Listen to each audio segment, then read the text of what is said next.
સ્વર્ગસ્થ ગોપેન્દ્રદાન નારાયણજી ગઢવીના સ્મરણાર્થે આજે ગઢવી ચારણ સમાજવાડી આદિપુર ખાતે ભવ્ય સંતવાણીનું આયોજન કરવામાં આવ્યું હતું।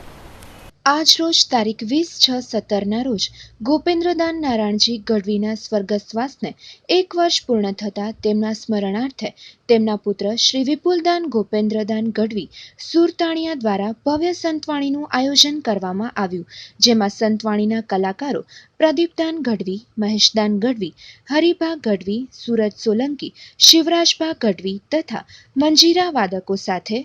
આ સંતવાણી આદિપુરના ચારણ સમાજવાડી વોર્ડ નંબર 1 સોનલધામ ખાતે યોજાઈ, જેમાં અતિથિ વિશેષ પદે મહારાવ પ્રાગમલજી ત્રીજા, કચ્છ કલેક્ટર રેમ્યા મોહન, કચ્છ સાંસદ વિનોદભાઈ ચાવડા, પૂર્વ કચ્છ એસપી ભાવનાબેન પટેલ, પુષ્પદાનભાઈ ગઢવી માજી સાંસદ, ગુજરાતના સંસદીય સચિવ વાસણભાઈ આહિર, ભૂપેન્દ્રભાઈ પંડ્યા, રમેશભાઈ મહેશ્વરી, ધારાસભ્ય ગાંધીધામ, નવલદાન ગઢવી, વિજયભાઈ કે ગઢવી, જબ્બરદાન ગઢવી, જગદીપભાઈ અયાચી વગેરે ઉપસ્થિત રહ્યા।